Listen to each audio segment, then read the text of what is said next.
ला नहीं, ला नहीं। हिंदी में बोला जाता है नहीं और अरबी में बोला जाता है ला।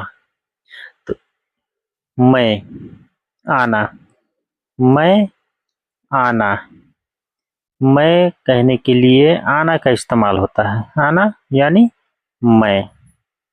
तो कहीं पे शॉर्ट का इस्तेमाल किया जाता है, आ सिर्फ लगता है तो आ का मतलब हो जाता है आना, ना को काट दिया जाता है, आगे पता चलेगा। नहीं, माँ, माँ नहीं, ला का मतलब भी नहीं होता है और माँ का मतलब भी नहीं होता है, माफी का मतलब भी नहीं होता है। तो ये शॉर्ट में बोला जाता है ला या माँ।